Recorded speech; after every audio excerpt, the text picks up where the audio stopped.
And we are live.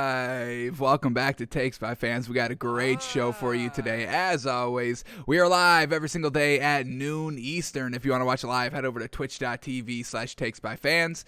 If you want to watch but not live, head over to our YouTube channel, Takes by Fans. We post all of our shows and clips of the show there on a daily basis. And if you just want to listen, we are on podcasting apps, Spotify, Apple Podcasts, Google Podcasts, iHeartRadio. So, however you want to watch or listen, we've got you covered multiple ways. Alrighty, today's a big old Thursday.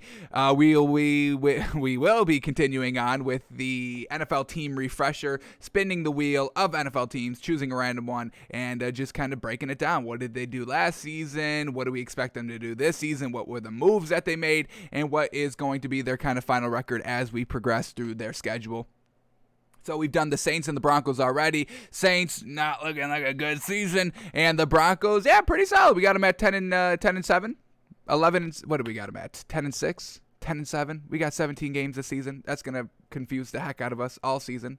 Hopefully not too long, but so far a little bit. 10 and 7 and 11 and 6 for the Denver Broncos.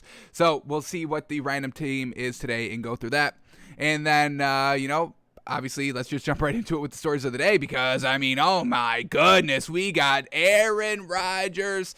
Aaron Rodgers truthful at the podium, saying whatever he wants. Folks, we quoted this as his kind of fuck it season. He's going to let loose because he kind of knows he's not going to be here next year. This is kind of the one and done year. This is it. Last year. So Aaron Rodgers gets to the podium and addresses media, and we got a lot of great sound bites here from Aaron Rodgers. So we get to kind of get our first kind of look inside of what Aaron Rodgers is thinking. Why was he holding out? Why is he upset with this Packers team organization? Is it the players? Is it the coaches? Is it the general manager? Is it just the organization in general? So we finally got to hear from the horse's mouth himself, and that's what we've been wanting. That's, we called him Turtle Rodgers this entire offseason because we didn't really understand 100% of the reason why Aaron Rodgers was kind of being a little, how do I want to classify it? Just kind of being a little frustrating overall, I guess. Why aren't you talking to your team? Why don't you want to play there? All of this. So we finally got our first kind of inside look. So let's run some of this tape right here. Do have it queued up for audio, so you should be able to hear this as we hear it. So let's just kind of see what he's saying. Let's break it down. Let's see what he's saying. Let's hear what he's saying, folks. So here we go. First clip up. The main quote here in this minute 30 soundbite is, Green Bay isn't a huge destination. They're coming here to play with me. All righty, here we go. Also, I wanted to help the organization maybe learn from them some of the mistakes in the past, in my opinion, about the way that some of the outgoing veterans were treated, and just the fact that we didn't retain a number of players that I felt like were core players to our foundation, our locker room, high character guys. I'm talking about Charles Woodson. So right up the rip, he's basically just kind of going about respect, and that's kind of going to be the general kind of narrative that Aaron Rodgers is kind of saying here. He's all about respect, which we've kind of known about. We knew it was never about the money. He doesn't need the money. It's all about respect in Aaron Rodgers' eyes. So once again, he wants to try and help this organization be a little bit more respectful, learn what they did in the past with these great veterans that the Packers had, and they kind of just tossed them to the curb. The way that some of the outgoing veterans were treated. Aaron Rodgers believes, hey, if you're one of the best, you should be treated like the best. You should be respected like the best. And that's kind of what we know about Aaron Rodgers. And if he sees some of his teammates, some of his kind of buddies on the team not getting that respect, it just kind of leaves a bad, sour taste in Aaron Rodgers' mouth of the organization as a whole.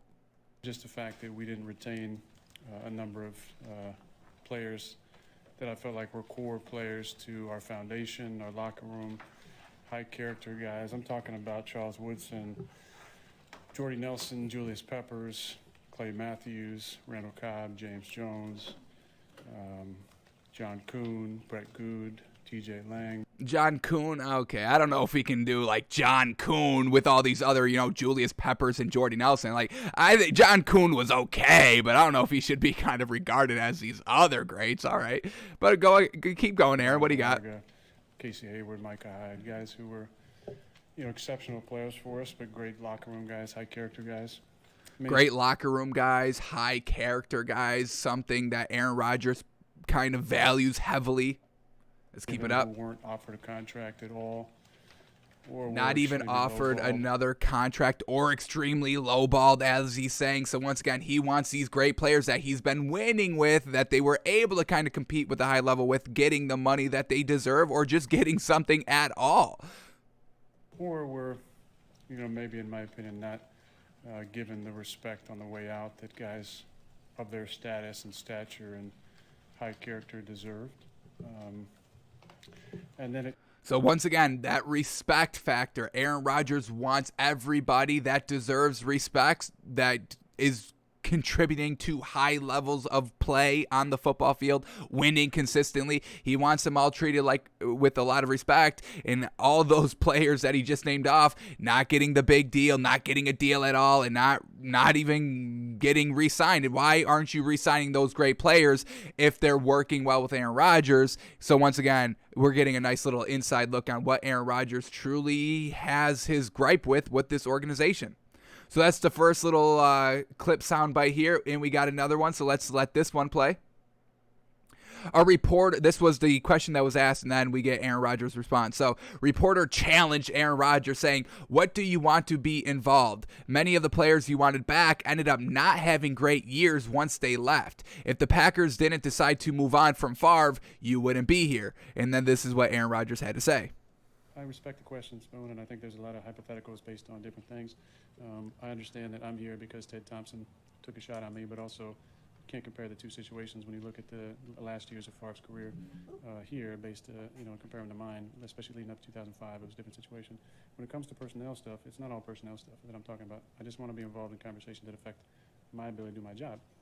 I just want to be in conversations that affect the ability to do my job. And, hey, I can get behind Aaron Rodgers 100% on that. I mean, this is what we've kind of, we preach this all the time. We saw Russell Wilson this offseason wanting to have a bigger play in the offensive role, and you should always be referring to your great players as a head coach, your quarterback, your running back, your wide receivers, the people that make the most impact on your team, especially the quarterback position. Hey, what do you want? What do you like about this offense? What is going to make your game easier? What is going to make your life easier? Who do you want to kind of be passing the ball to? Because Aaron Rodgers is the one doing it on the field and having to deliver the ball. So Aaron Rodgers I don't understand why this man was never in kind of communication on what the team should be doing moving forward. So we can definitely understand Aaron Rodgers' frustration from that standpoint. He wants to have some say in what is going to affect his play out on the field, and the fact that this Packers team was never giving him that opportunity, it's a little wild to even think about. We've heard from Bruce Arians. We've praised Bruce Arians last season about taking information in just kind of notes from his other coaching staff. We know that he's got one of the kind of most diverse coaching staffs in the league. He took Brady's opinion on free agency in the draft. We heard from Bruce Arians say, yeah, we listened to what Tom Brady said that he wanted and what he liked.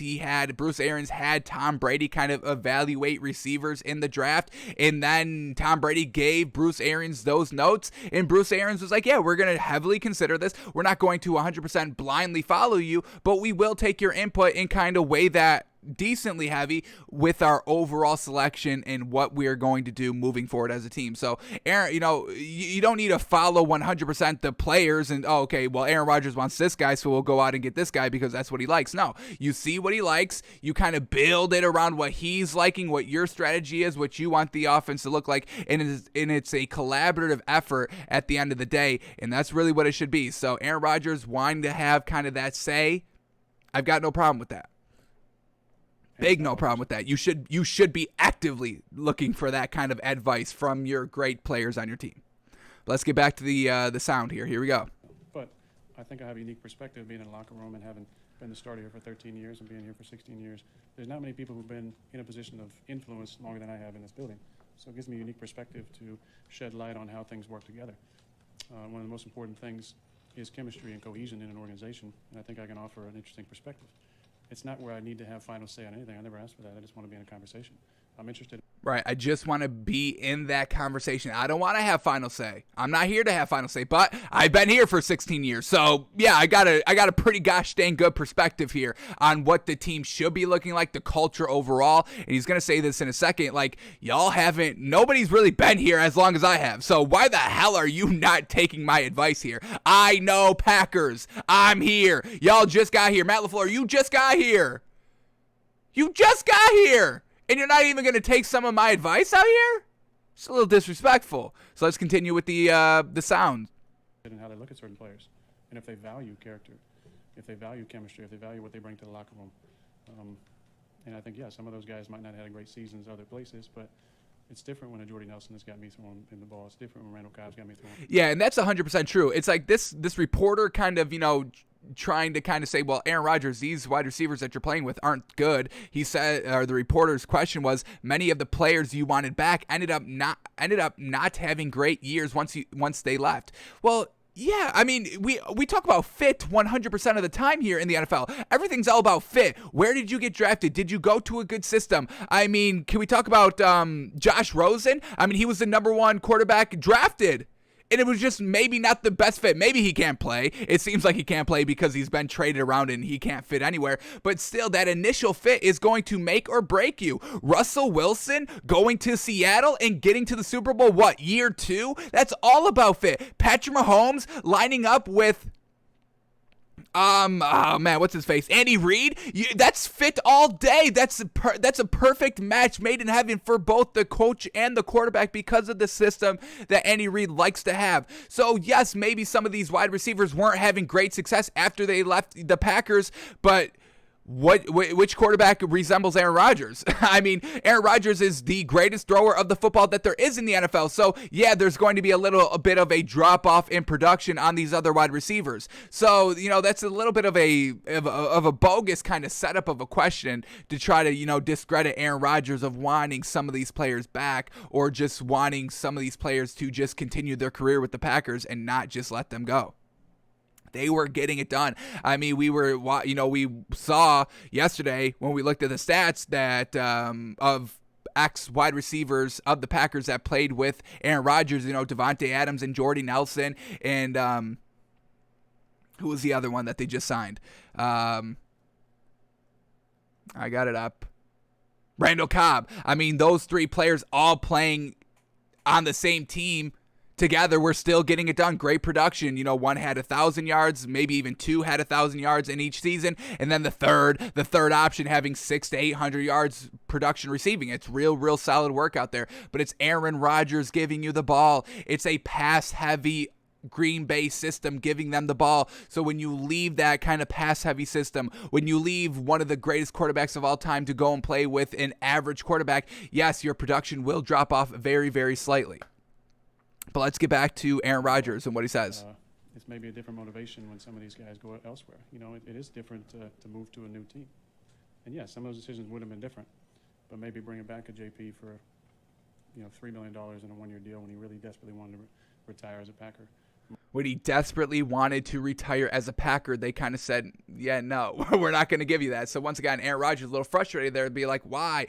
He's one of the best to do it here for our team, and you're just going to let him walk away when we can sign him on the cheap because he wants to be here? Aaron Rodgers saw the kind of revolving door of this Packers team, and he sees what is going to happen to him, especially when we just heard that the owner of the Packers, or the president of the Packers, the GM of the Packers, said, we didn't really ever take Aaron Rodgers. We didn't fill in Aaron Rodgers when we were going to draft Jordan Love. We never let Aaron Rodgers in on our true intentions when we were drafting the quarterback. So Aaron Rodgers saw that as, they're just going to let me walk. They're just going to let me leave as they let every other kind of great Packer over the last 15 years leave as well. So Aaron Rodgers, once again, has some great points here. Let's keep it up. Might have been a good thing to do. Maybe letting Jordy play another season here, who knows what would have happened, him mentoring Tay and allowing him to take the mantle of the number one receiver, and how the locker room could see that humility and be inspired by it. I think that's often not given enough credence, is how important that is. Veterans leading by example, by their attitude, how they conduct themselves, and how they show the younger guys how to be a professional. And to me, that's worth something. It might not be worth $9 million a year, which Jordy was. Okay, a little bit of a, maybe do the own actions that you speak. It's like Aaron Rodgers saying, you don't know how much the value of having a veteran presence in the locker room and just training the young guys. It's like, well, you weren't really trained to be a professional with Jordan Love. So it's like, yeah, maybe practice what you preach a little bit. And I understand the situations with Aaron Rodgers, but at the end of the day, you weren't really there for Jordan Love. And now this man's kind of struggling out here. So, all right, Aaron, a little bit of virtue signaling, but you probably should have showed it as well this offseason. Was scheduled to make that season, but he was willing to take a pay cut, way down. And I think it would have been worth it to keep guys like that, or Charles Woodson. Charles wanted to take a pay cut as well, to stick around, and he obviously still played a high level when he left. He made a Pro Bowl in Oakland, and not to mention, 70% Charles Woodson is, an incredible player for us. Just what he brings from a leadership standpoint, from a professionalism, toughness, being able to be a part of conversations like that. Alrighty, so that was clip number 2. We got clip number 3 right here. I believe some of this is this one's 4 minutes. I believe the first maybe couple minute or two was the same, so we'll have to skip through it to get to the new sound bites. But let's see what we get on this one. This one's really low, so I definitely apologize for this. This is the highest I could go. I don't know why Sport or ESPN tweeted out this low ass volume clip, but let's see if we can make it work. Here we go.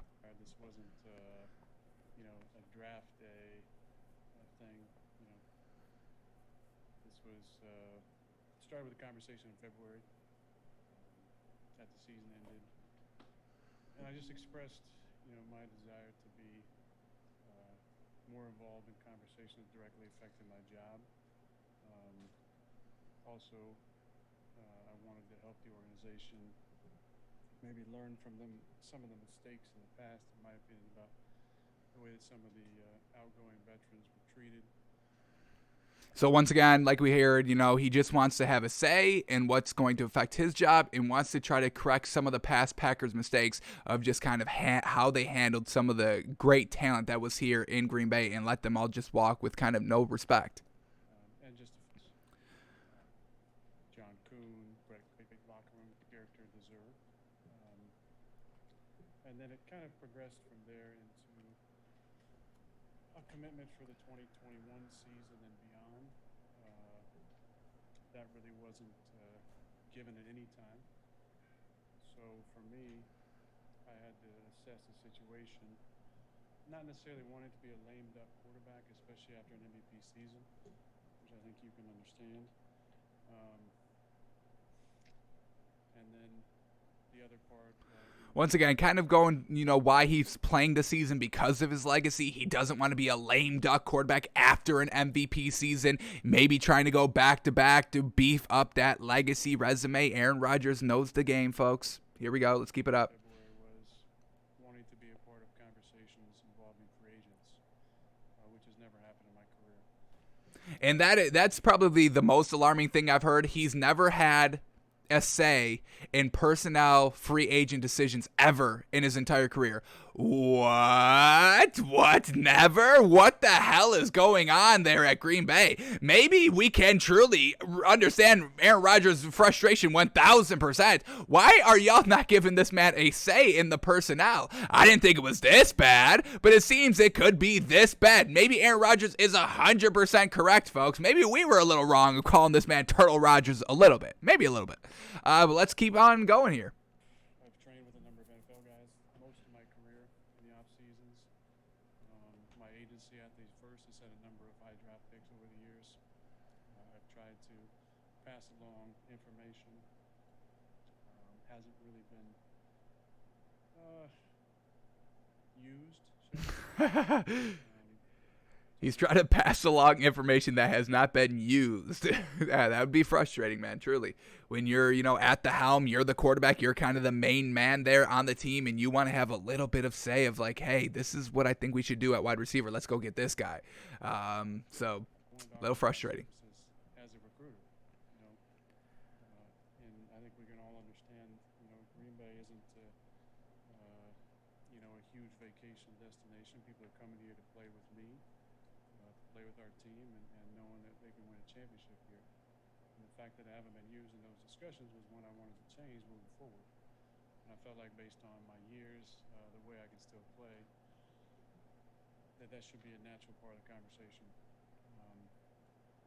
As that progressed from that point, nothing really changed on that front. So we got into March and the conversation changed. As I felt like can't commit to me past 2021, and I'm not a part of the recruiting process and free agency. If I'm not a part of the future, then instead of letting me be a lame duck quarterback, if you want to make a change and move forward, then go ahead and do it. That obviously didn't happen. Like I said, it wasn't a draft day thing. There were conversations for a number of months leading up to that. Post the draft, I think what basically happened was then they said, we'll give you some money now. Let's see if we can throw some money. From the start, it wasn't about the money. Obviously, I didn't show up for the off-season program or mini camp. To me, it was bigger than this. It was about trying to be a resource for the organization that I care about and love so much.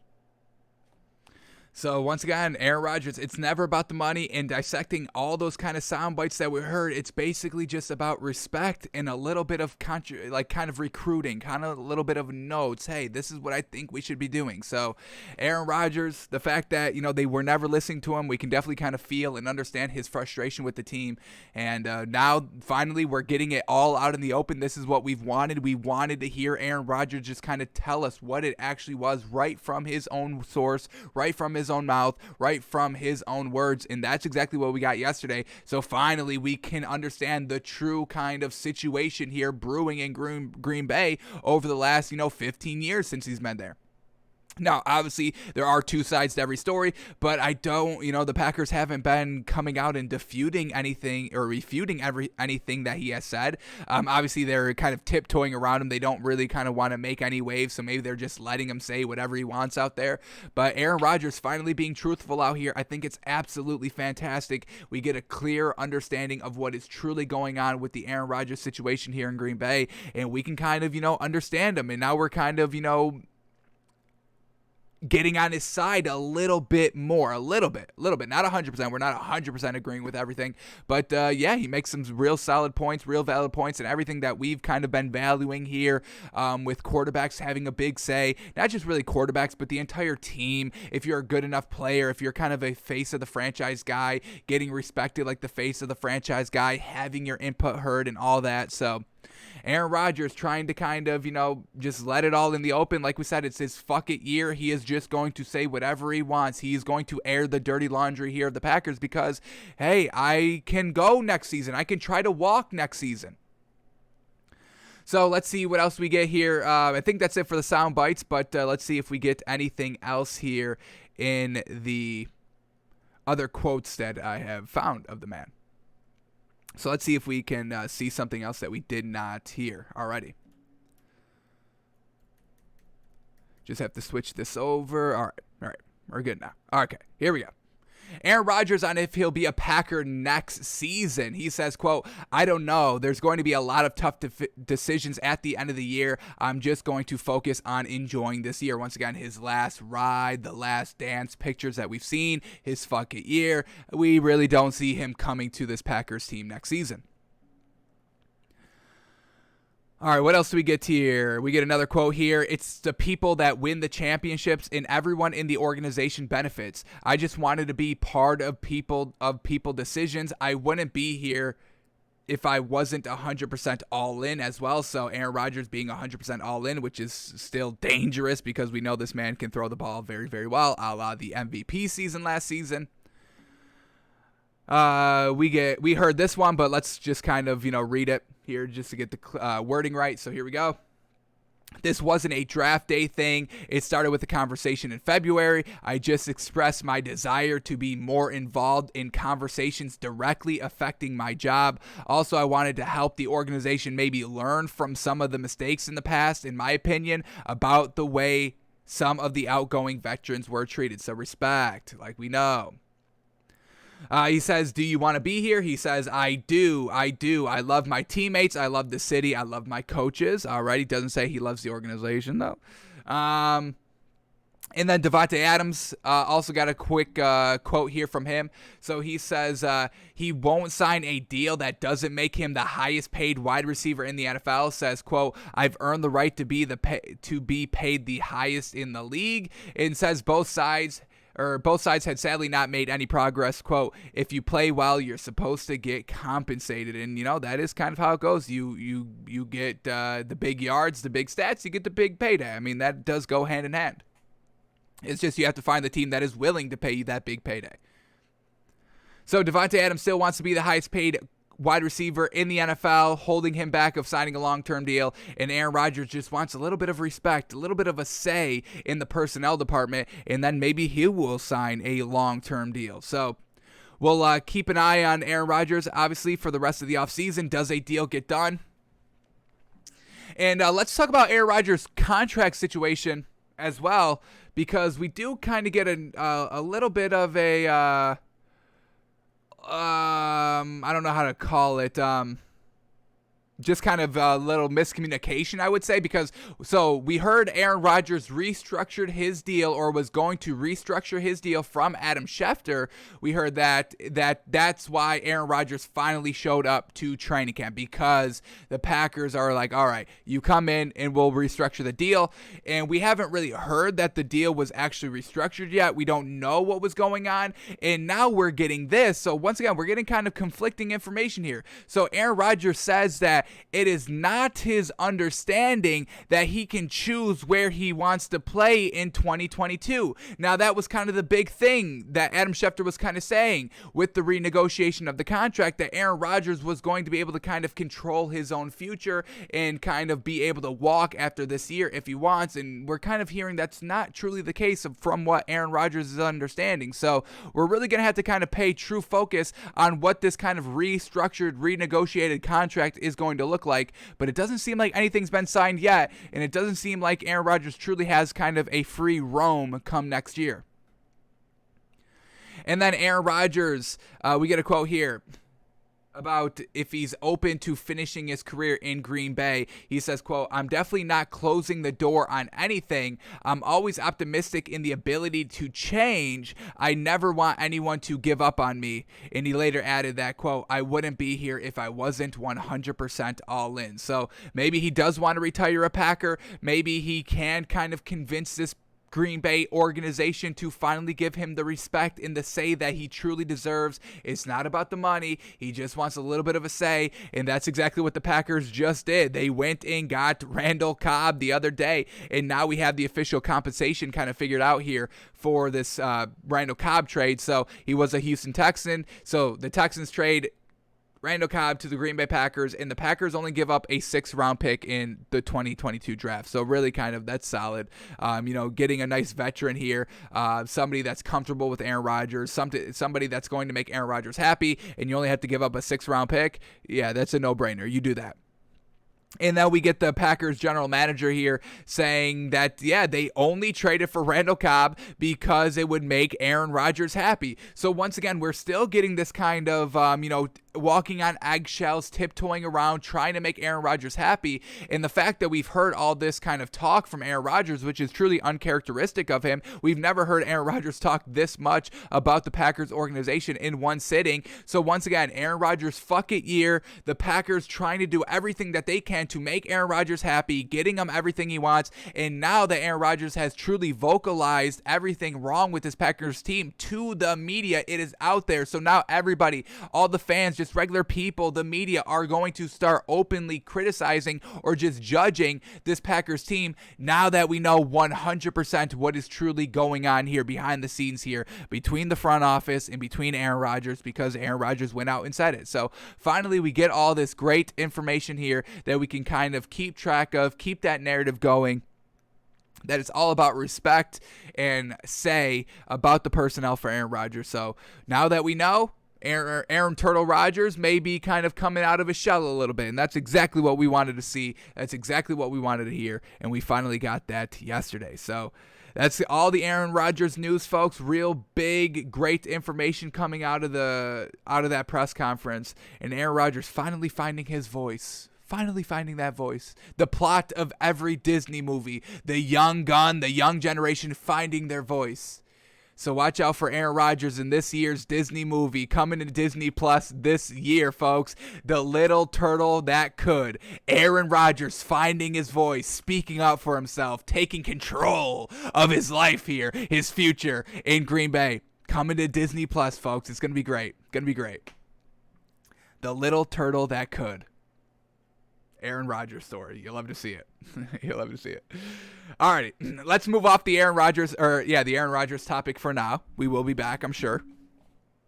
But let's talk about this, and this is why we are 100% big time on this Colts team and Carson Wentz as a whole. So here we go. Carson Wentz was amped up after his first training camp practice with the Colts, and says it was, quote, like the first day of school again. So that just kind of new fresh, that kind of sigh of relief, the monkey off your back with a new team now, and everything is just kind of going right and going good, and he's kind of feeling relaxed, he's feeling loose, he's feeling this is a new start where he can kind of, set his own narrative, set his own route. And, it's a fresh start, clean slate. So this is why we're going to be big on this Colts team come this season. We just need him to stay healthy. And so far, he has stayed healthy. Let's knock on wood on that. And Carson Wentz is, ready to rock with this team. New team that respects them, team that is right at the cusp of greatness. They just need this good quarterback, good above average quarterback, and we believe Carson Wentz is that. So now that he's kind of playing free and loosey-goosey, and he's got kind of a new perspective, a clean slate, everything that's happened in Philadelphia is truly behind him. He has never been injured as an Indianapolis Colt quarterback member, and he's ready to kind of keep pushing forward, keep moving forward, and making the Eagles kind of eat their heart out that they chose to kind of bail off of him a little early. So Carson Wentz is ready to rock, folks. Watch out for the Colts this year. 17-0 Super Bowl. Bet all of those prop bets.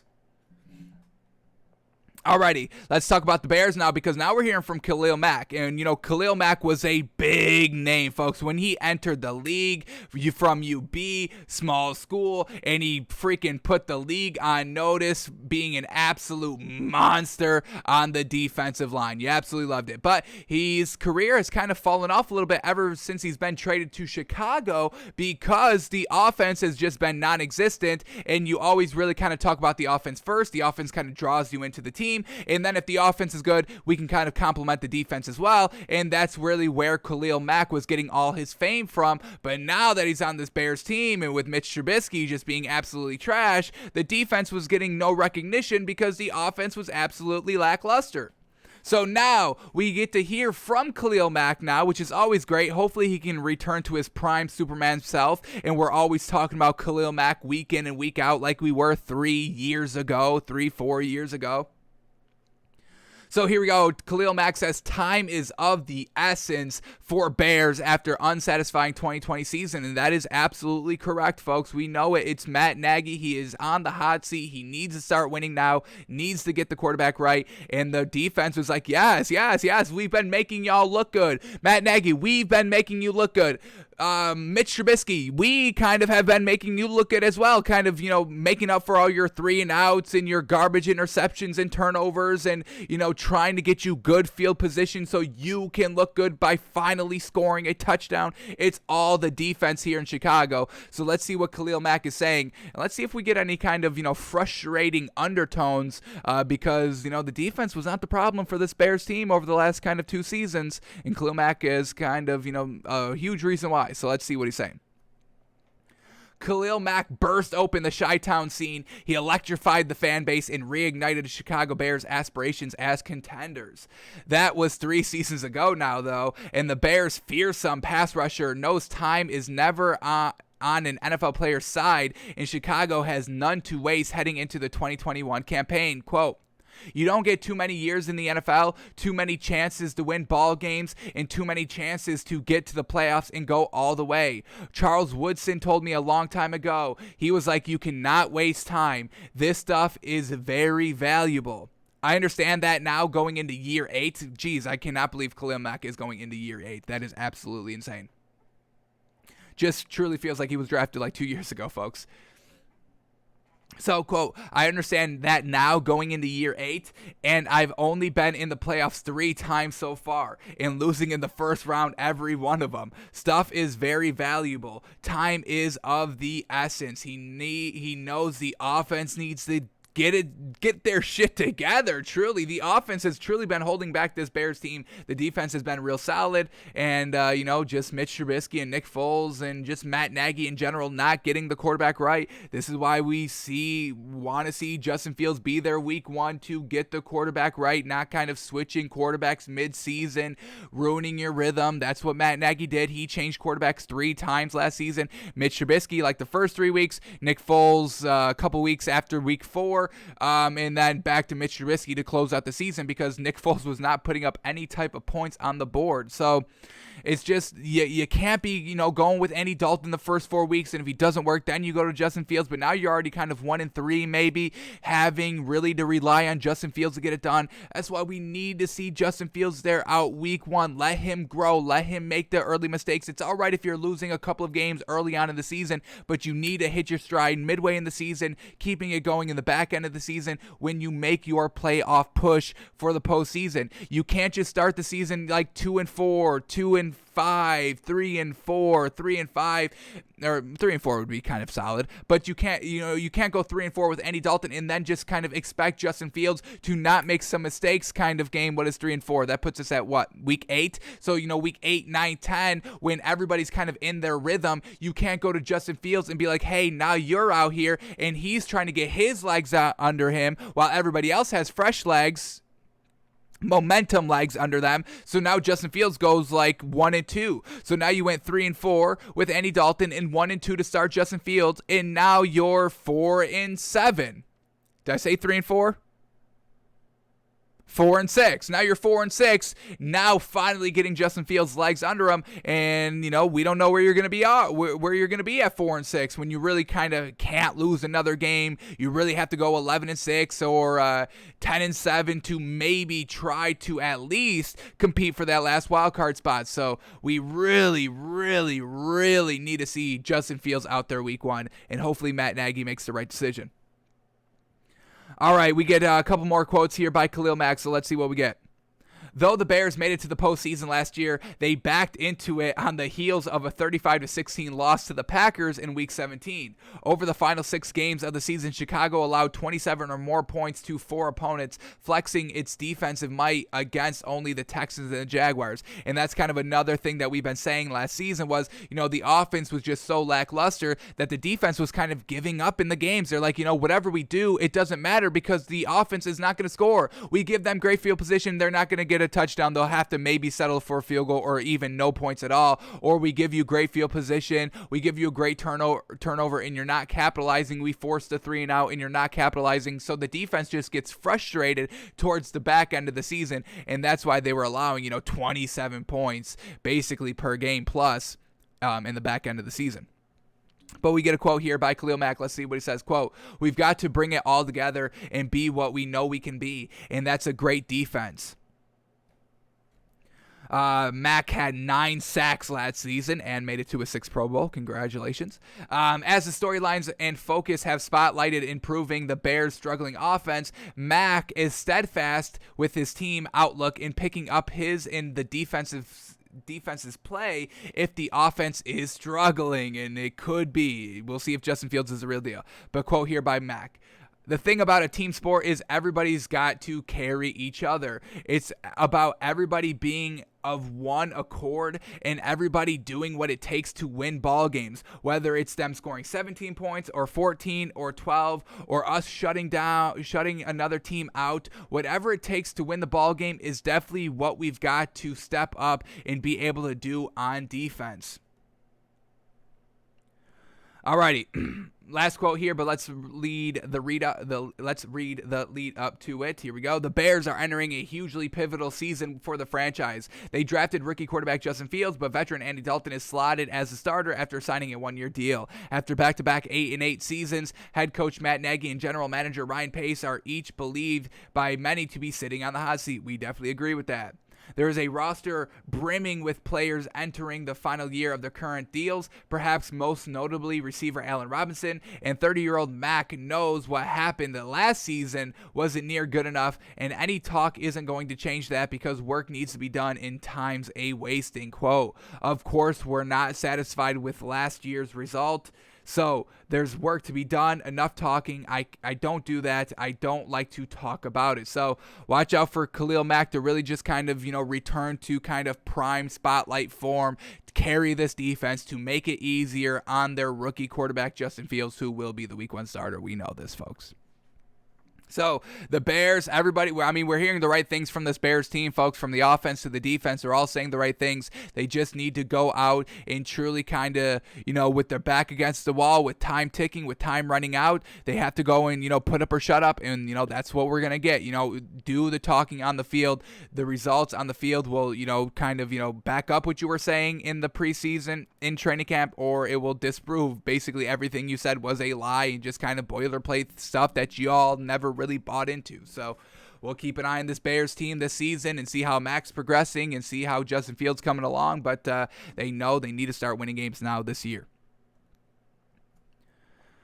Alrighty, let's move on to this Falcons team, and this is interesting. We get to hear from this general manager for the Falcons, and he's like, hey, don't disrespect us. Don't you dare disrespect us. We are not a rebuilding team. So this is what we get from the Falcons general manager, Terry Fontenot. Quote, it is disrespectful to say we're not going to be a good football team or that we're in a rebuilding mode. Alrighty, well, they still have their quarterback. They just made a little bit of a head coaching switch. They got rid of Julio Jones, but he was an aging player. They've got kind of, real good youngsters on this team as well. So, don't mistake all of that for kind of, we're rebuilding or, we're not going to be a good football team. They're ready to kind of, pick up where they left off last season and get even better to try to return to that kind of Super Bowl glory that they had a couple of seasons ago. Alrighty, so let's see what Fontenot has to say, the Falcons general manager. So here we go. Where do we start? Where do we start? I guess we can start all the way up here. Here we go. All right, Terry Fontenot and Arthur Smith moved to Atlanta to help turn the Falcons, an aging team with a bloated cap situation, back toward a prosperous future. It's a daunting task for everyone, and it hasn't been easy for the new folks in Atlanta, who also had to fulfill a request to trade the best receiver in franchise's history during the first offseason. That's handled, and next on the docket for the Falcon is a familiar task: prepare for the regular season. Matt Ryan is back for his 14th season in Atlanta. 14th season in Atlanta? What the heck? Really? Jeez. That seems crazy long. Damn. Khalil Mack in his 8th season. Matt Ryan going into his 14th season in Atlanta. Jeez Louise, where does the time go, folks? And he has a popular new weapon in tight end Kyle Pitts. Their existence in the same offensive lineup, seasoned veteran and promising rookie, might best explain where the Falcons are at this point. One stands as a symbol of years past, while the other is a figure of hope for the future. Oh, isn't that so beautiful? Great writing right there. While they might not play together for too long, they're certainly on the same side in 2021, a season which Fontenot has characterized as one in which the Falcons expect to compete. This is not Sashi Brown tearing down the Cleveland Browns in order to jumpstart a rebuild. The Falcons think they can have their cake and eat at least a few bites of it too. Quote here by Fontenot. There is a bunker mentality with us. It is disrespectful to say we're not going to be a good football team or that we're in a rebuilding mode. The players, coaches, staff, and everyone here, we put a lot into this. We're excited about it. We have confidence in ourselves, and we believe in the people here. I mean, I believe in Arthur Smith 100%, but we also need a good running game. I love all the pieces here offensively for this Falcons team besides their running game, and that's kind of the only thing that's really holding us back for truly getting big behind this Falcons team. We need to see this offense have a real solid, established, meaningful, productive running game. And with Mike Davis and Cordell Patterson, that is not going to be the situation. That is not going to be the case here in Atlanta. All right, we get one more quote here, so let's see what we get. Fontenot and company believe that they've done the best job they can in an offseason that included an abbreviated pre-draft process, and in the middle of prime prognostication season, they're selling the optimistic outlook as much as possible. Just know it might not go entirely according to plan. Quote, when you take off on an airplane, it's rarely on its exact course. Is it? Hang on, what? When you take off on an airplane, it's rarely on its exact course. Is that true? I felt like, basically planes drive themselves with all the computers. So yeah, it's supposed to be on the exact course. You don't go on an airplane and they start going left and turning right and you're like, oh, well, this is just how airplanes do it. They make these crazy zigzags. No, it's a smooth flight. What the hell type of flights have Fonte not been on, folks? I don't want to be on any plane that general manager for the Falcons has ever been on, because I don't think he knows how planes work. So, okay, but let's get back to the quote. When you take off on an airplane, it's rarely on its exact course. There are constant adjustments in flight, but you eventually land and get to where you're going. That's how we see it. We have a clear vision, but we also know we have to adapt and adjust. I guess I don't really like the plane metaphor of, the plane is constantly needing adjustments. Like, yeah, I guess, the kind of technology, is kind of, constantly measuring like wind resistance and pressure and all that. So I guess in that sense, but it's not like the pilots are constantly like, oh my God, the wind is blowing the plane all the way to the left and we're constantly kind of, cranking right back. It's like, it's small adjustments. I guess you can make the analogy here, but I don't like it. So, all right, little bit of a strike. I'm gonna count that as a little bit of a strike here for Terry Fontenot here, but he doesn't want to kind of be, labeled as a rebuild team, and nobody really does, because, once you're labeled a rebuild team, it's like there's no expectations, there's no pressure, but there's also really no chance of winning. So Terry Fontenot's trying to come in year one and get it done, and we'll definitely see what he does. But this offense for the Falcons, real solid, folks. We're big on Calvin Ridley. We're big on Hayden Hurst, Russell Gage. We believe Matt Ryan can get it done, but we got to see a little bit of a better running game, and that's something that the Falcons did not do. They brought in Cordell Patterson, I mean, he's nothing great. They brought in Mike Davis from the Panthers. Once again, it's just nothing great. We'll see if that's the right decision, though. Alrighty, we get some quick updates here from training camp. Dak Prescott ended up leaving yesterday's Cowboys practice with soreness in his right arm. The Dallas Cowboys quarterback Dak Prescott underwent an MRI examination. The results of that test showed that Prescott has a muscle strain in his right shoulder. And then Dak Prescott says, quote, I felt some soreness when making certain throws today, and I really just decided not to push things too far. Better to be cautious and smart about it. I don't see this as any kind of serious setback. We'll treat it on a daily basis, and I'll be fine. So a little bit of a scary hiccup here for this Cowboys team, but Dak says, hey, I'm good to go. This isn't anything to worry about. And we saw him kind of getting it done already in training camp. So once again, we're not worried about Dak Prescott, but we hope this kind of shoulder muscle strain isn't anything that kind of has to become worrisome as we progress in the training camp. All right, now let's talk about Kelvin Benjamin. So Kelvin Benjamin said that the Giants cut him because of his weight. He weighed 265 at the end of minicamp. He was told to get down to 251 for training camp, and he ended up showing up to training camp weighing 268. The man gained 3 pounds when they said to lose 17. Not great. He said he passed all of his conditioning tests, and it was all a hoax, but they ended up cutting him anyway. So truly unfortunate there. Kelvin Benjamin, his weight has really always been an issue. He's always, if you go on social media around Kelvin Benjamin, you will see everybody clowning him of being, beefy as heck. And he's a wide receiver. You don't want your wide receivers beefy as heck. But yeah, could not get down to that weight. And this is a competitive kind of, Giants wide receiver core. So the fact that, Kelvin Benjamin wasn't taking it too seriously, have cut down to try to compete with this already stacked receiving core. I mean, let's talk about it. We talk about it all the time, but we'll talk about it again. We love it. Kenny Galladay, Sterling Shepard, Darius Slayton, Kadarius Toney, John Ross. I mean, those are 5 receivers that are clearly better than Kelvin Benjamin. Even Kadarius Toney, who's a rookie. I'm taking all of them over Kelvin Benjamin. So truly unfortunate that Kelvin Benjamin just could not show up at that weight that the team set, and they cut him because of it. So truly unfortunate there, but you can't gain 3 pounds when the team wants you to lose 17. Real not a good look that you're truly putting in 100% effort and commitment to the team. And everybody else, Kadarius Toney's doing that. Sterling Shepard, Kenny Galladay, Darius Slayton, John Ross are all putting in 100% because they know they've got great wide receiver depth, and there's really only 2 main starting roles, 3 main starting roles, and they want to have one of those top 3 starting roles. So Kelvin Benjamin, truly unfortunate, got cut by the Giants. We also get this news by the Giants, real bad. Starting left guard Shane Lemino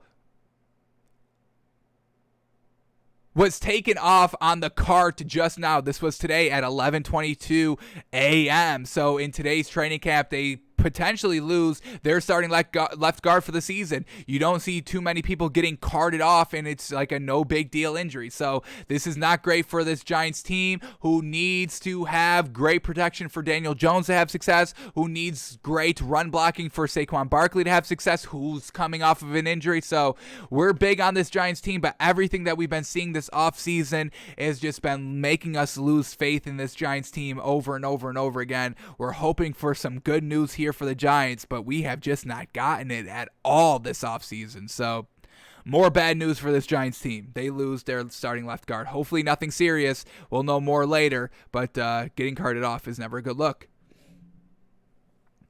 Alrighty, we got another kind of top 5 takeaways, this time from Albert Breer. We heard from him on his top 5 takeaways from the Steelers when he was watching them, but now we get his top 5 takeaways from the Vikings of him watching their training camp. So let's see what we should be watching for this Vikings team. Let's see what they're doing. Do they have that identity? Let's go back to our training camp narratives for this Vikings team. What do we want to see? Our training camp narratives were: establish an identity offensively. We just don't know, man. It's Kirk Cousins, it's Dalvin Cook. They're both great in the stats statistically, but it's always mediocre seasons. And we also said the defense must be 1 trillion times better. All caps, all exclamation points. So hopefully Albert Breer's got some good takeaways defensively that we can buy into this team. So let's see what he says. Takeaway number 1. Patrick Peterson, the new corner, ended up coming from the Cardinals. Patrick Peterson had a strong spring, and that's big for the team given the uncertainty of Jeff Gladney. Sorting out the cornerbacks equal big one in camp. So that's great that, veteran Patrick Peterson's having, pretty good success out here for this Vikings team. All right, number 2 takeaway, IDing third wide receivers another. That's why D.D. Westbrook's there, but keep an eye on rookie Amir Smith-Marsetti. So once again, we know they've got Justin Jefferson. We know they got Adam Thielen. We talked about them bringing in D.D. Westbrook the other day on the show. Real solid number 3 option, but he says watch out for rookie Amir Smith-Marsetti. So we'll see if he's, got the goods. All right, 3rd takeaway. Middle pressure on Kirk Cousins was a problem last year, so getting the right 2 out of young guards, Ezra Cleveland, Wyatt Davis, and Drew Samia, in vet Dakota Dozier will be big. Alrighty, focus on that running offensive line identity, protecting Kirk Cousins. Takeaway number 4, dark horse defensive end DJ Wanum. Vikings need a bookend for Daniel Hunter. Wanum has shown promise. So once again, getting great pass rushers is what wins in this league. They pressured Kirk Cousins. The defenses did last season, as Albert Breer said, and they're looking to pressure their opposing quarterbacks as well. And then the last takeaway number 5, potential rookie revelation, running back Kene Ngongwu. The staff's been impressed with how fast he plays, and he could be a nice relief pitcher for Dalvin Cook. Interestingly, he only rushed for 339 yards last year at Iowa State, playing behind All-American Breece Hall. So once again, this running back, Kene Ngongwu, says, everyone's loving him, and he just kind of has to be that solid kind of relief pitcher for Dalvin Cook, and he already did that in Iowa for only 339 yards. So we'll see how all these kind of pieces come together, the offensive line, the corners, the running back, and we'll see if the Vikings can finally get a good season under their belt, not a mediocre 10-6 season that they all celebrate. That's, one of the best seasons ever. Let's try to just get, a solid 13-4, a 14-3, a 15-2, a 16-1, a 17-0. Let's get this Vikings team back on track, folks, because they do have talent, but they need to capitalize it into wins. Alrighty, let's talk about this. This isn't good. We kind of, we're all, a little taken back that Michael Thomas news. He's going to miss like the first 7 weeks of the season because he had surgery last month and it's not right yet. He needs like 3 months after the surgery. So we were all kind of like, what? Well, why didn't he have it sooner? What was going on there? And, we kind of are all kind of vindicated in having that thought because we get to Sean Payton. Sean Payton says that the Michael Thomas surgery should have happened sooner than it did. It says, quote, I'm going to leave it at that. So Sean Payton, this kind of came out of the blue for him. He's a little frustrated that, it waited so long. He should have had the surgery way earlier, so he was 1,000% ready to go for training camp. Now he's not even going to be 1,000% ready to go for week 1 of the NFL season, not having Drew Brees, not settling in the young quarterbacks here, the young, inexperienced Saints quarterbacks out here. So Sean Payton's a little disappointed in Michael Thomas, and that's not the best look out here. So we just talked about the Saints. We did our refresher for the Saints yesterday on the show, and we have them being real bad. We have them going 6-11. We really can't see any quality, meaningful wins out here for the Saints team, especially since Michael Thomas is going to be missing the first couple games of the season. So Sean Payton isn't happy about it, little unsatisfied, little truly upset about it, and so were we a little bit. So not great here by Michael Thomas. Seems like Sean Payton wasn't truly in the loop of what that injury was.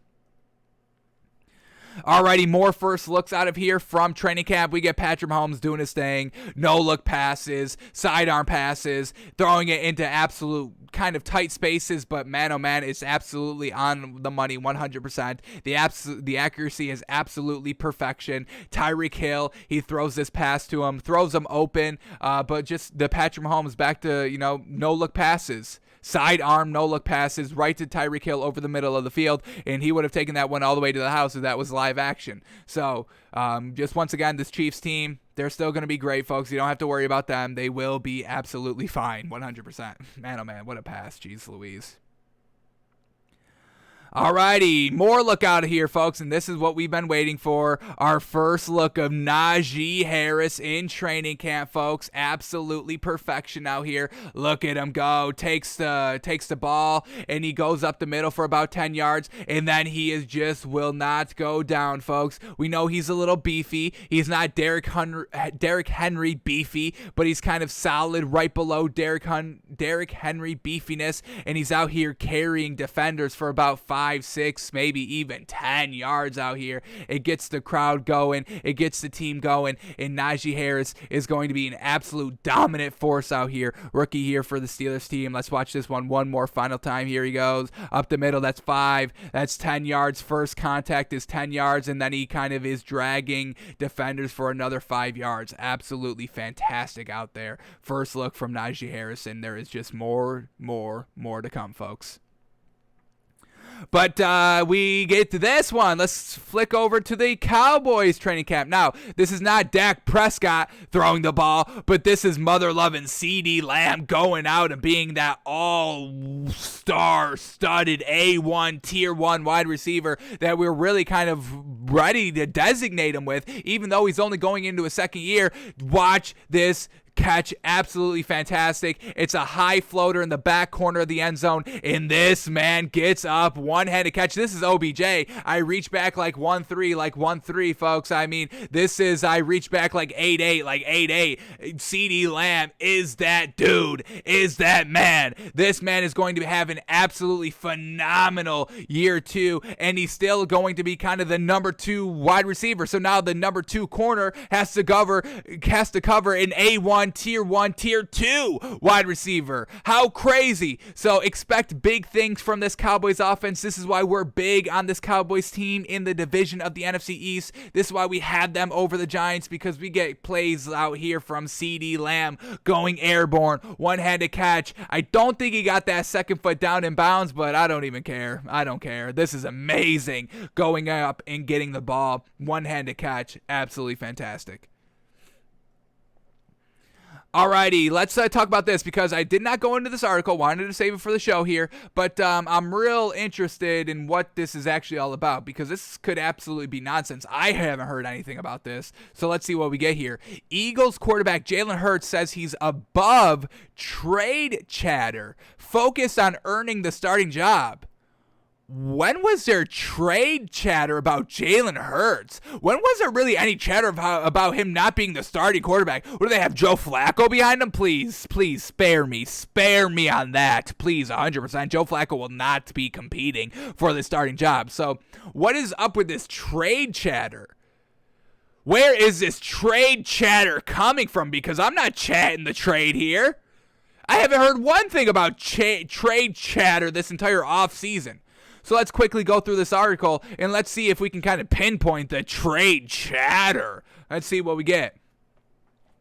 Jalen Hurts has seen and heard a whole lot for having only been in the NFL for one season. He's a presumptive new starter in Philadelphia. Yeah, he should be 100%. I mean, I don't really see him not being the starter.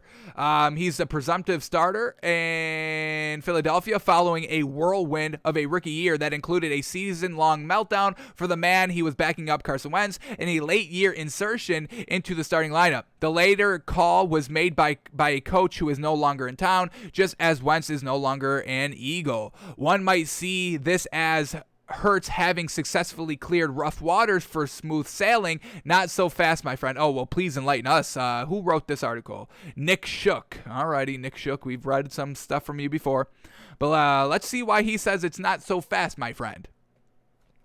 Hurts begins the training camp as quarterback number 1, even if new coach Nick Sirianni won't yet name him as such, and he's returned to Philadelphia with a demeanor of a man who's ready to take full control of the offense. He's also changed his jersey number to a more familiar number 1 he wore his final year of college at Oklahoma. Quote, who's saying this? Eagles general manager. Here we go.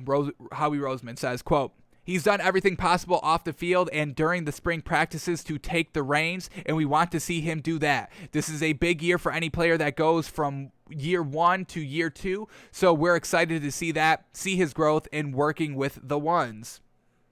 So once again, 100% presumptive starter. The general manager wants to see a Howie Roseman. That's what we're going to see. Hurts has another reason to attack this training camp with relentless effort. He still needs to prove he's a viable solution at quarterback. Starting with the short-term outlook, that outlook could get rattled a bit if the Eagles decide to use some of their recently acquired draft capital to upgrade under center, i.e. moving the 3 first-round picks requested by Texans as compensation for Deshaun Watson? Deshaun Watson? What? What? We have not been talking about the Eagles about, a good fit for Deshaun Watson, a potential suitor for Deshaun Watson? Who's saying that? Just because he's available on the market? I don't see the Eagles going and doing that. Who has said that? Nick Shook is just starting to make things up. I don't think anybody has ever said, the Eagles are, one of the main contenders for Deshaun Watson. It was Green Bay before Aaron Rodgers came back, and it was Denver. Those were the only two teams being thrown around for Deshaun Watson. Even Miami getting rid of Tua, but there was no, getting rid of Jalen Hurts for Deshaun Watson. I never heard any of that. I never saw any of that. I never read any of that. So I'm not really buying this article now. Let's finish it off here because we get one quote here from Jalen Hurts. So here we go. And even if the Eagles stand pat at quarterback, they still need evidence that Hurts can be the guy in 2021 and beyond. The man was thrown in there late season and still made it work. So where is this kind of uncertainty with Jalen Hurts coming from all of a sudden? I'm not buying into this. And even if the Eagles stand pat at quarterback, they still need evidence that Hurts can be the guy in 2021 and beyond. That means it's time for Hurts to buckle down, tune out any outside trade chatter, and take control of his future. He's got a buffer year, folks. He's got a buffer year. We need to see Joe Burrow and Tua step it up from last year to this year, but Jalen Hurts kind of has a little bit of a pass this year. If everything doesn't work out, okay, well, you don't really have that many weapons offensively, and you have a new head coach, and you really only got a couple of starts last season at the back end of the year. So Jalen Hurts, I don't get where Nick Shook is writing that this is kind of a sink or swim, do or die, must-win season for Jalen Hurts. I'm not buying any of this, folks. Quote here by Jalen Hurts. What chatter? ? There's a lot of chatter. There's a lot of chatter that goes on. I'm above it all. I control what I can. I'm here. That's what I'm going out there and being the quarterback for this team. So Jalen Hurts was like, what the hell are you talking about? Chatter? Trade chatter? What chatter are you talking about? Yeah, there's always people talking, but don't come at me with this nonsense. I'm above it all. I don't hear it. I'm here.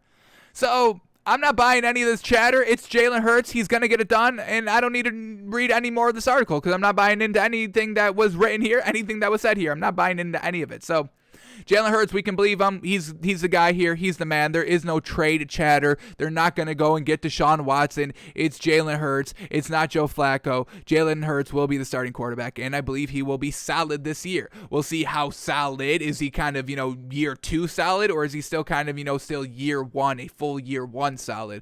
That is going to be kind of determined this year, but this is not a win or die season for the Eagles. They have kind of free pass cards all over the place. New head coach, first full year quarterback. No real great offensive weapons. We like Devontae Smith. Jalen Reagor should be real solid. They have a solid tight end in Zach Ertz. Running game, Miles Sanders is kind of tier 2-ish. So it's not like they have this all-star studded offensive roster that, they're a plug-and-play quarterback away from winning a Super Bowl. They have free passes all over the field, folks. So I'm not believing that this is kind of, Jalen Hurts needs to go out and, be dominant and put up like a Justin Herbert last season. I'm not buying into any of that. Alrighty, that is all the stories that we needed to cover for today. I forgot to look this up right before the show. I forgot when I was doing my research. But is our man, is he there for the Jets? Is Zach Wilson here for the Jets, folks? So let's kind of Google Twitter very quickly and see if Zach, okay, finally, 4 minutes ago, they finally got it done. The Jets and first round rookie Zach Wilson have agreed to terms. He gets his signing bonus within 15 days. Jets gets its New York Jets gets its offset. So finally, 4 minutes ago, folks, $35 million rookie deal, including a signing bonus of $22.9 million. So finally, this man is going to be out on the field for the Jets. Maybe today, maybe they got it done before practice. Maybe they'll get it done before the second practice, whatever it is. We are having Zach Wilson back in the building for the Jets. Finally, Robert Saleh, finally. I'm not going to make you not the worst head coach of all time just yet. We're not taking this down. Robert Saleh is the worst head coach in the NFL right now. We're not going to take this down. We'll wait until we see something good, and then we'll remove this title. So, finally, good. Little late, but better late than never. So, Zach Wilson is now signed for this Jets team. Alrighty, let's head over to our NFL team refresher. We've already looked at the Broncos. We see them going 10-7, 11-6, and we've already done the Saints, seeing them go 6-11. So let's spin the wheel. We do a random NFL team basically every single day, where we see what they did last season, what was good about them, what was bad about them, what did they do this offseason, what did they do in the draft, who did they lose, who did they acquire, and what is their schedule looking like. And then all of that information, we give them win total for their year, and seeing just how we can kind of rank these teams as we get all on the same page for the 2021 season coming up in about 40 some odd days. So let's see who the team of the day is going to be. Let's spin the wheel and find out. Here we go. Wheel is spun. Wheel is spinning. Wheel is slowing down. And the team of today is going to be the Washington Redskins. All righty, folks. So let's start at the quarterback competition, folks. There is an open quarterback competition. It does seem, of everything that we've seen so far, it does really seem that Ryan Fitzpatrick is going to be the starter. I don't even know if we really give Terry McLaurin really any real chance out there to go out, or Taylor Heineke, to go out and win the starting quarterback job. I really don't think he's even going to have a real solid chance to. But let's see what we're getting at with the quarterbacks. We have talked about Ryan Fitzpatrick a little bit over the last 2 weeks, but let's all get a little refresher.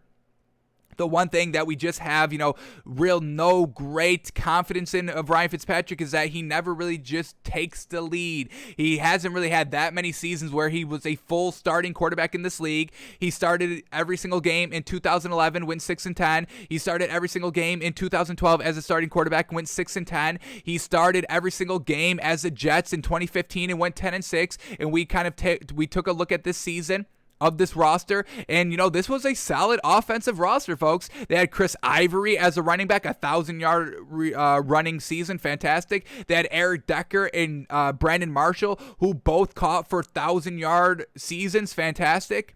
They had Kellen Davis at the tight end position, who did not do anything, but this was pre-tight end university, folks. You couldn't expect a tight end to be that solid. But overall, they had some real solid pass catchers out there and a solid running back for Ryan Fitzpatrick. They also had a real solid defense. Kelvin Pryor, Darrelle Revis, Antonio Cromartie, Kelvin Pace, Sheldon Richardson, Leonard Williams, Muhammad Wilkinson. I mean, this was all just a real stacked defense, honestly. Todd Bowles, I believe, first year here with the Jets, but still only went 10-6 and didn't make the playoffs. So this is kind of Ryan Fitzpatrick's ceiling. When everything is good, when you have a good defense, this Washington team has a real solid defense. Let's bring up their kind of depth chart real quick and just talk about it, because this defense is going to kind of resemble that 2015 Jets defense a little bit. So let's get up their depth chart, and then we can see what the Washington did defensively last year, just to kind of see, was this an actually good defense, or was it just a mediocre, blah defense? Because, just from what we remember from last season, this Washington defense was real solid, led by Chase Young, really kind of led this Washington team to all the victories, because we had all this uncertainty at quarterback. Dwayne Haskins, Kirk Cousins, Taylor Heineke. So we had, a revolving door of quarterbacks not putting up that many points, not having an elite running game, and it was really just the defense locking it up, locking it down, and forcing low-scoring games that the Washington team was able to win just by having kind of game-managing quarterbacks out there. No elite talent at the quarterback position. All right, so their depth chart is not loading up on the screen. How unfortunate, but we have ways around it. We're not tripping. We can go to our mobile device. So let's get up Washington's depth chart real quick, and then I want to check out that Washington defense very quickly. All right, here we go. Washington depth chart. Let's see what we got defensively. Obviously, we know they got Chase Young, who should be having a breakout year too.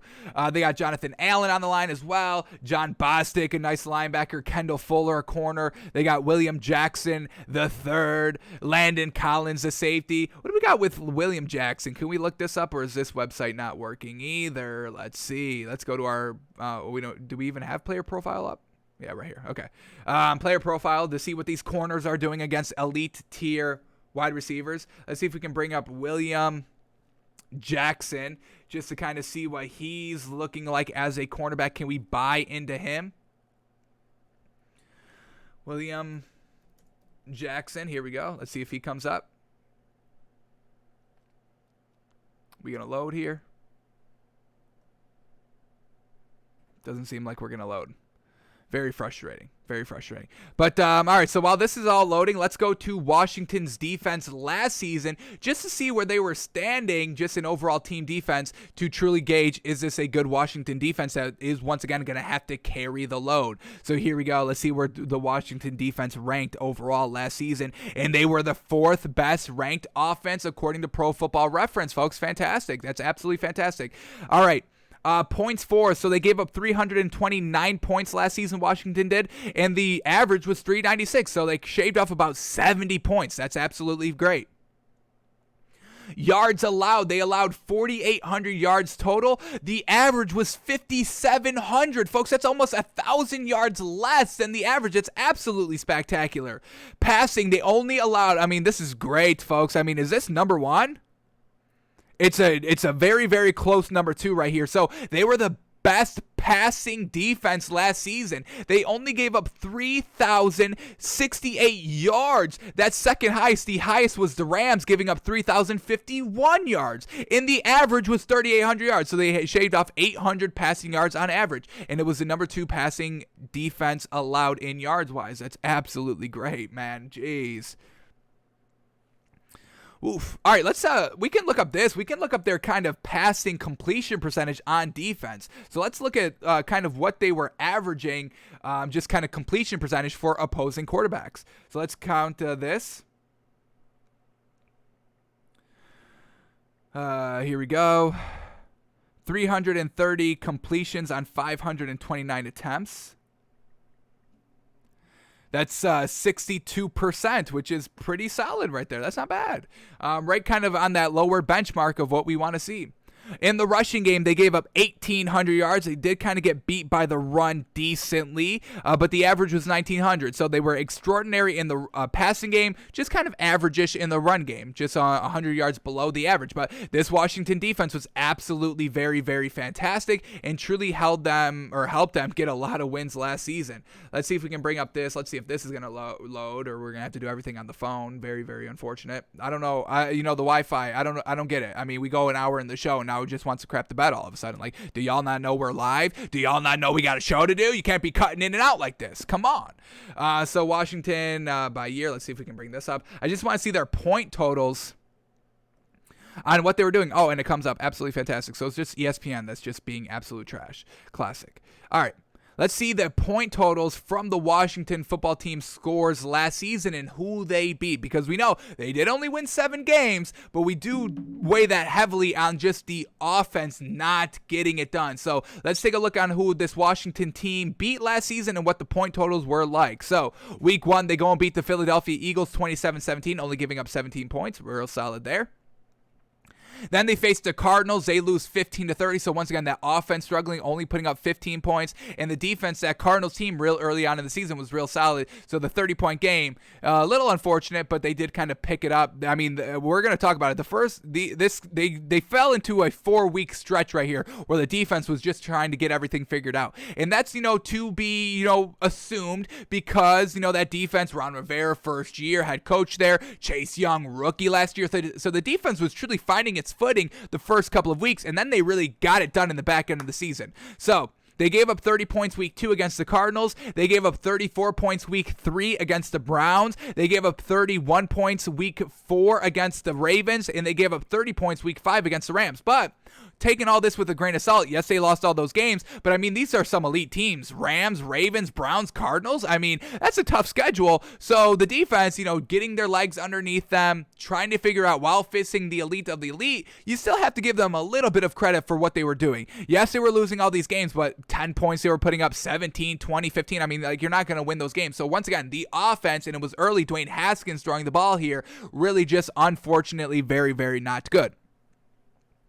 Then we hit week 6 where they face the Giants, only give up 20 points, and they lose 20-19. Real solid game there. Then they go and face the Cowboys, only give up 3 points. They win 25-3. They win that game, and they have 2 wins right before the bye. Coming out of the bye, they face the Giants again. They gave up 23 points this time, so 3 more points, and unfortunately still lose the game 23-20. Close game.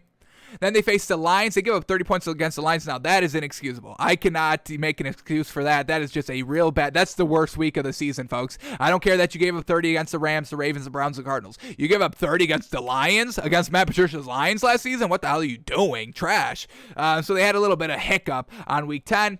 Then they find out to win 4 straight games, folks. Fantastic right here. They go and beat the Bengals 20-9. They go to beat the Cowboys 41-16. They beat the Steelers 23-17, and they beat the 49ers 23-15. But look at this point total, folks. 9, 16, 17, 15. That's great absolute defense, locking it down at the back end of the season. Then they go and face the Seahawks. They lose, but it was a still good game, 20-15. So only giving up 20 points against that Seahawks team. Yes, sir. Then they go and face the Panthers. Once again, they lose this game, unfortunate, 20-13. But once again, only giving up 20 points. You have a real great shot of winning that game if you allow 20 or less points, if you have a competent offense, which we know that they just didn't. And then the last game of the season, they face the Eagles, where they give up 14 points. They win the game for the division, winning 20-14. But once again, I mean, these point totals down the stretch, folks, they only floundered once in the back end of the season after the bye, giving up 30 points against the Lions. Then they never gave up more than 23 points in a game. I mean, that's absolutely magnificent defense. So watch out for this Washington defense.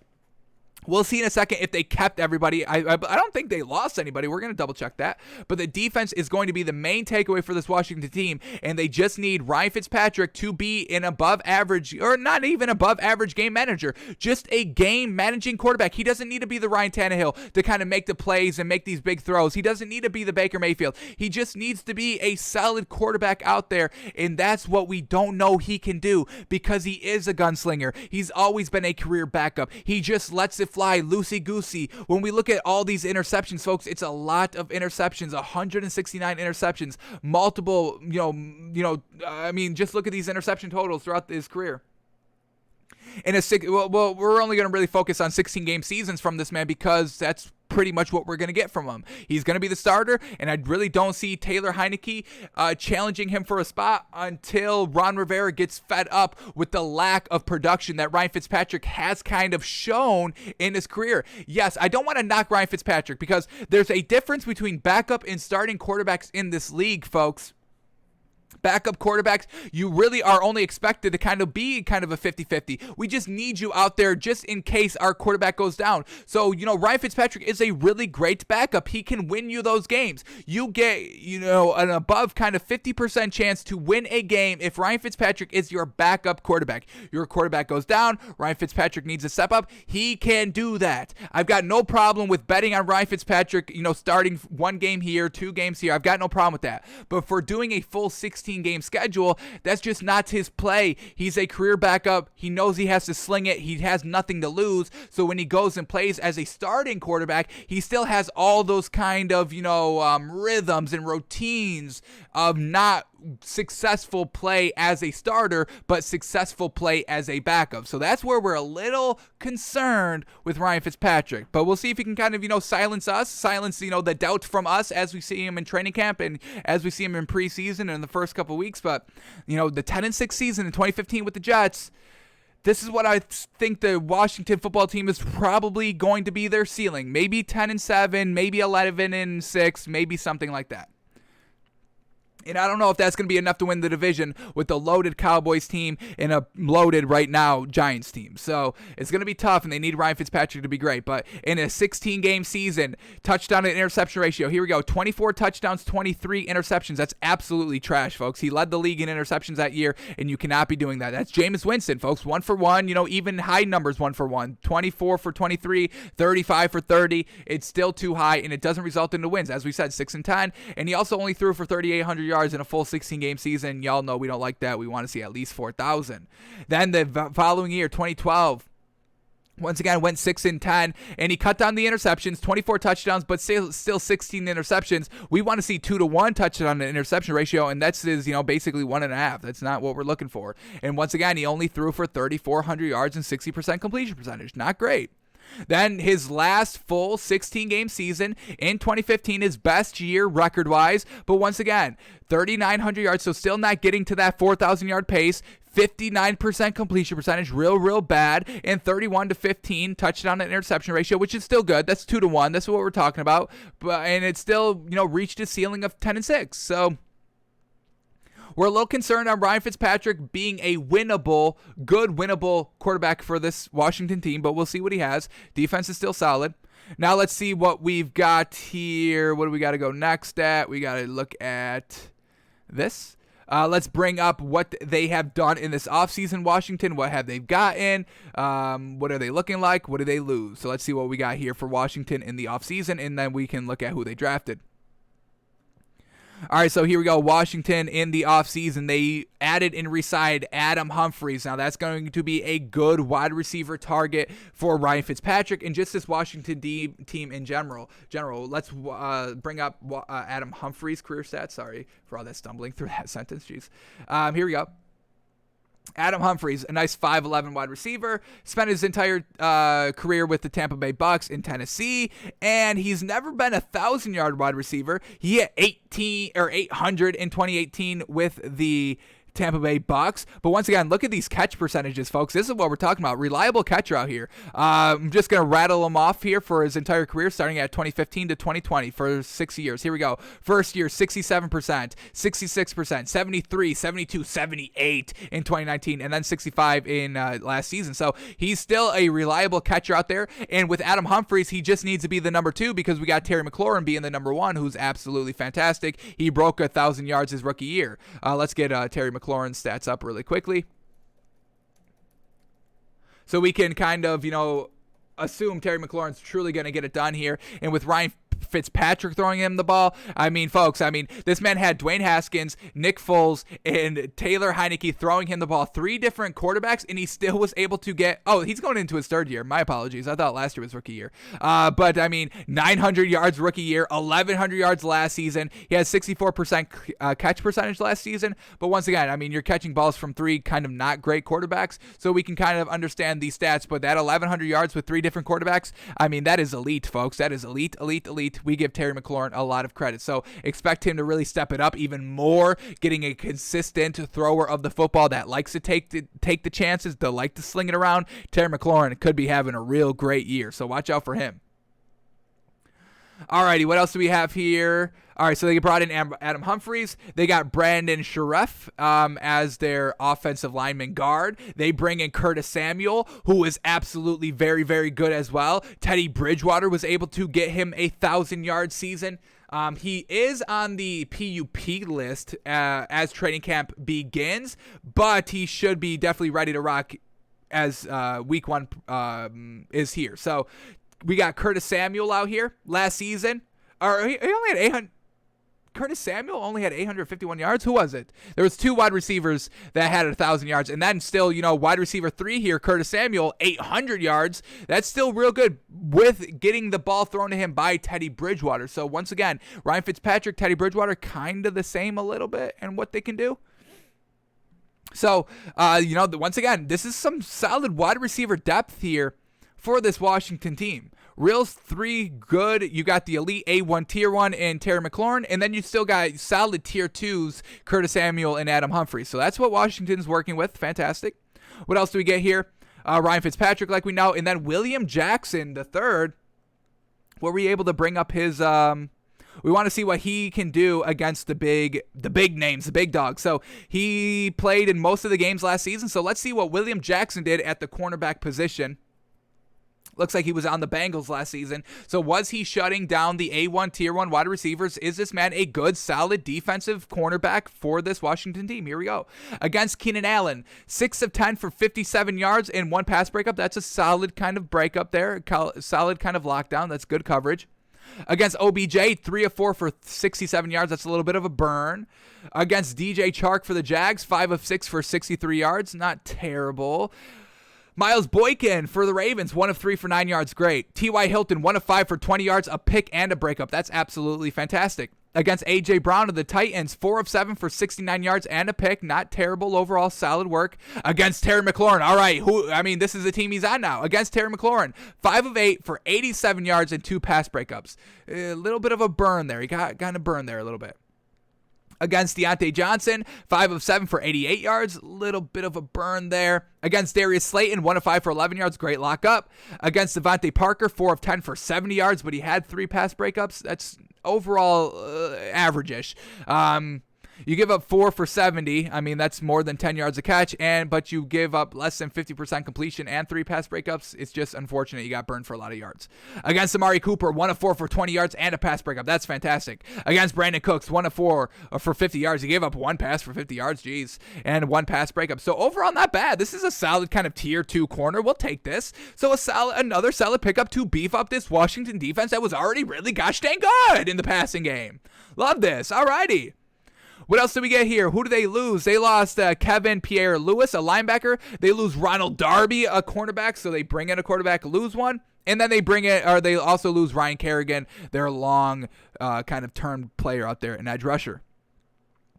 Alrighty, let's see where this Washington offensive line ranked last season. They don't have an elite runner. They have Antonio Gibson. J.D. McKissick could potentially be a really solid kind of running back by committee. Antonio Gibson, 795 yards last season, where J.D. McKissick ran for 365. So we need J.D. McKissick. If you're going to do running back by committee, I need to see both running backs like 700 yards. So we'll see if kind of J.D. McKissick can get his kind of act up a little bit, and we can potentially get a solid running back by committee. Nothing like a Nick Chubb and Kareem Hunt, but a solid tier 2-ish running back by committee. But let's see what Pro Football Focus ranks the Washington offensive line going back to last season. So let's see what we get. This was updated January 6, 2021, so, after the Super Bowl and all that. Or before the Super Bowl, but at the end of the regular season.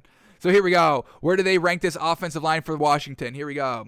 Number 1 was Browns, 2 was Packers, 3 was Rams, 4 was Patriots, 5 was Bucks, 6 is the Washington football team. So that's the top 10 offensive line, and let's see what Pro Football Focus is saying. So here we go. Coming in at 29th on the preseason edition of these rankings, wow, Washington presents one of the biggest surprises of the regular season with their play up front. The biggest question mark coming into the year surrounded who would win the left tackle job. Jaron Christian won the job and started there for 6 games before being placed on IR with a knee injury. Still, his replacement, Cornelius Lucas, actually provides some stability at the position with a 78.3 overall grade and an 83.1 grade in pass protection that ranked 11th at the position overall in the regular season.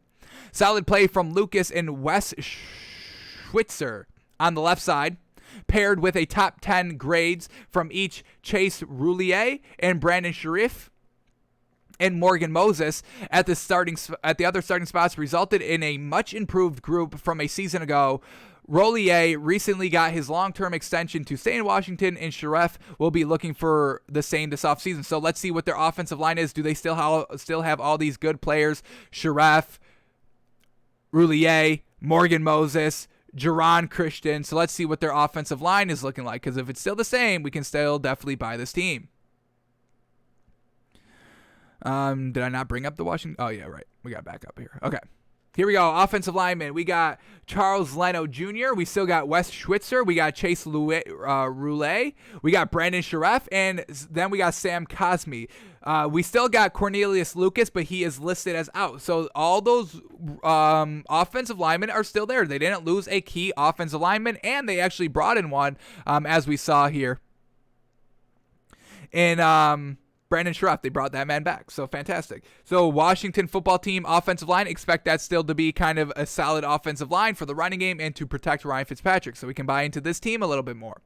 The final thing to the final 2 things to look at is their draft. What did they get in the draft? What did they focus on? Let's quickly see.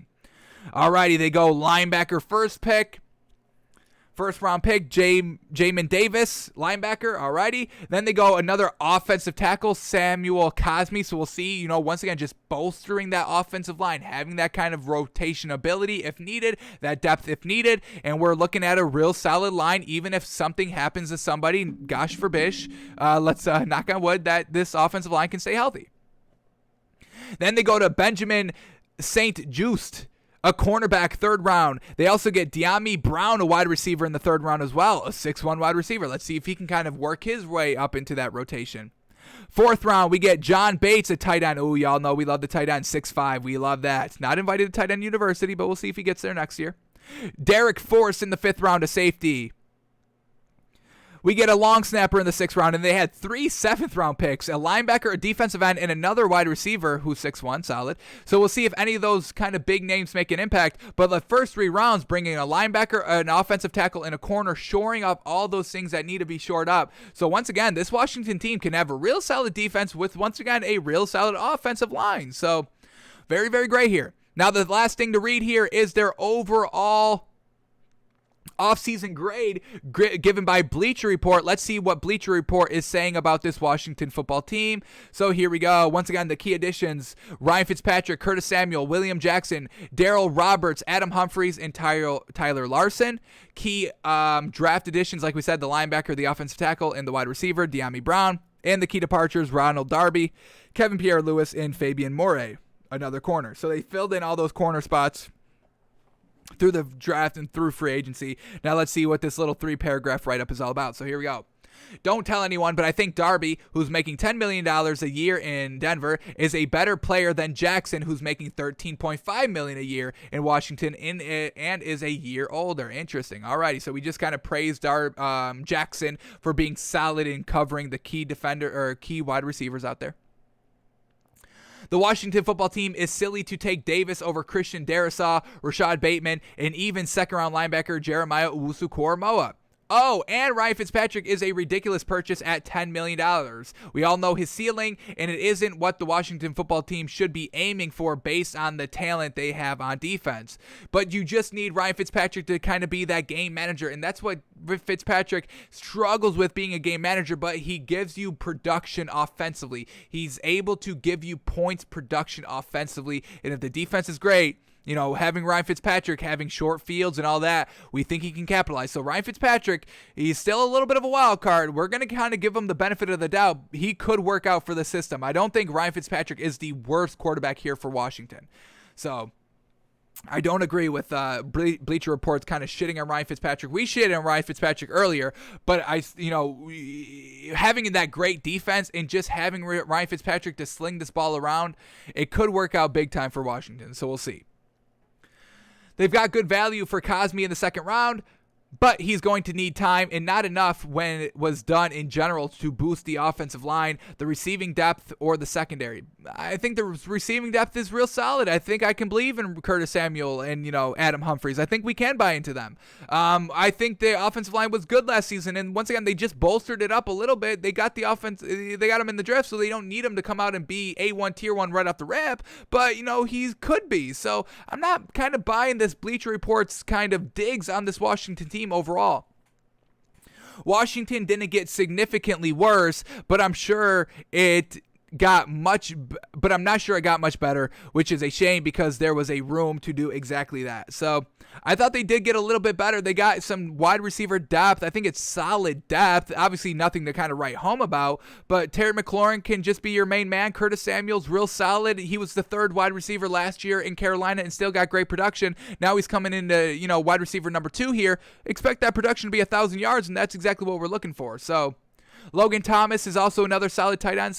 And Ryan Fitzpatrick can make the throws. He can make the throws. He is a gunslinger. So we'll see, folks. If they got an easy schedule, this Washington team can be pretty solid. Good offensive line, real solid defense, and Ryan Fitzpatrick just needs to be the game manager. Hopefully he doesn't try to kind of, do too much and kind of prove everybody, be like, hey, this is what we don't need to see from Ryan Fitzpatrick, is like y'all slept on me for this long. I'm just going to go out and kind of sling it around and just absolutely bomb this ball every single throw on every single play. We don't need that. Just take what's open, do your job, be the game manager, and Washington could potentially win this division. Potentially.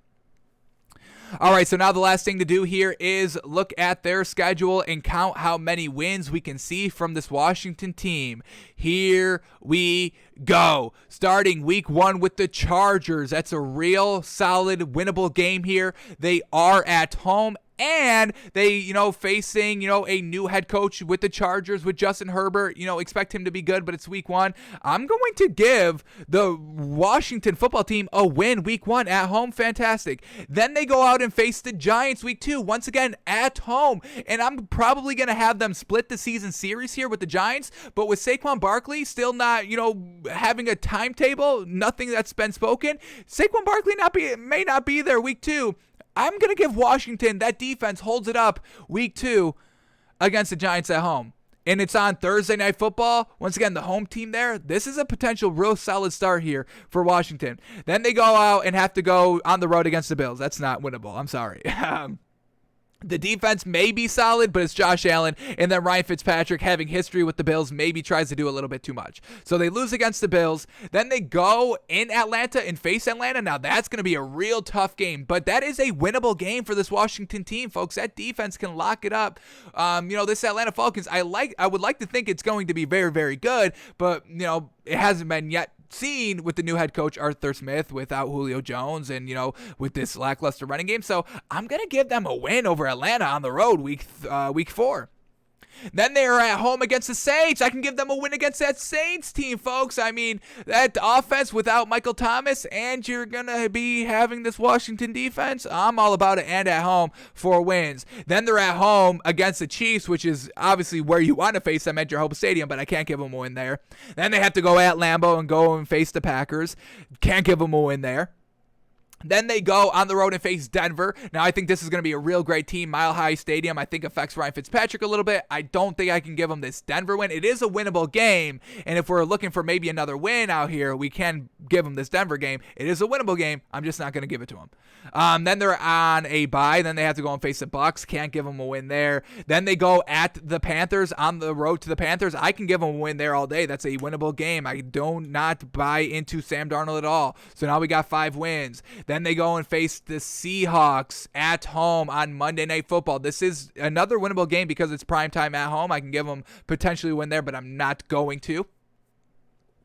Then they are on the road against the Raiders. That's going to be a real tough game. They can win that game. I don't think they do. Then they're at home against the Cowboys. They probably split against the Cowboys just because division rival, big history there. So I'll give them a win against the Cowboys. Then they face the Eagles on the road. I'm not going to give them a win there. I'm probably going to have them kind of splitting their series against the Eagles. I'll have them winning their home game. Then they go on the road against Dallas. Once again, splitting the series, gave them a win for their home field. Won't give them a win for their road. Then they're at home against the Eagles. I'll have them another win there. And then they face the Giants the last week of the season. Once again, on the road. Probably don't give them a win there, splitting their seasons here. So we've got 7 wins here already for Washington. If we're looking for an 8th, I'm going to give them the Broncos one. If we're looking for a 9th, we're looking at the Raiders. So I'm going to kind of give them 8 wins total. I'm going to beef up their wins by 1 more there, because of that Broncos game potentially. So this is an 8-9 season, potentially even more. I mean, you can sweep. I mean, it's not out of the realm that they go out and sweep the Eagles or sweep the Giants. So that's a potential another win, and I'm going to give them 9 actually now. We're going to bump it up to 9 wins. So this is a winnable, workable schedule, 100%. The hardest teams I have to face are the Bills, the Chiefs, the Packers, and the Bucs. 4 real tough games that they probably don't win. So, I mean, the ceiling here for the Washington football team is 12 wins. That's their ceiling. Do they reach that? Most likely not. But a winnable, workable schedule, and we're going to have them going 9-8 this season. I think that's real quality for the schedule. 9 solid wins going 9-8. So let's write up this Washington team on our list. 9-7 record. I'm going to put the note in here. Ceiling is 12. Nope. 13-4. That 17 game season, folks. So This is a solid kind of Washington team. I'm going to put them, I don't know. Do I put them above the Broncos or do I put them below the Broncos? Now, the Broncos, I believe in their quarterback. I don't know. Should I believe in Teddy Bridgewater a little bit more than Ryan Fitzpatrick? I don't know. I think they're real similar, folks. The defense, I think I give a leg up to Washington. And the head coach, I think I give the leg up to Washington. So even though we predicted the Broncos to go 10-7, 11-6, and then say the Washington team is going 9-7, I think overall I'm going to buy into this Washington team just a slightly bit more than this Broncos team overall. So we'll have the Washington football team going 9-7 and above the Broncos and above the Saints on our working team list so far. Alrighty, folks, that is going to do it for us today. Thanks for tuning in. Thanks for watching. Thanks for listening. We're back live tomorrow, noon Eastern, doing another team refresher. We'll see what the wheel has in store for us tomorrow. All right, so let's see if there is anything breaking. Does not seem looking like it. Ooh, Emmanuel Sanders on Josh Allen. Would love to read that quote tomorrow. Cannot wait to see what he says. We're big on Josh Allen this season. Hopefully he can keep up that level of play. That's absolutely fantastic that we saw last season. But it doesn't seem like anything is breaking, so that's going to do it for us today, folks. Thanks for tuning in. We are back tomorrow. Whoa. Damn, Amanda Nunes tested positive for COVID, canceling her fight against Juliana Pena that was scheduled for UFC 265. Unfortunate. Amanda Nunes is an absolute monster, folks. She's probably the best female UFC fighter that there is. And unfortunately, we're not going to be able to see her in her next fight. Unfortunate. All right, folks, now we're out of here. We're done. We're out. Tomorrow we're back. Right now we're done.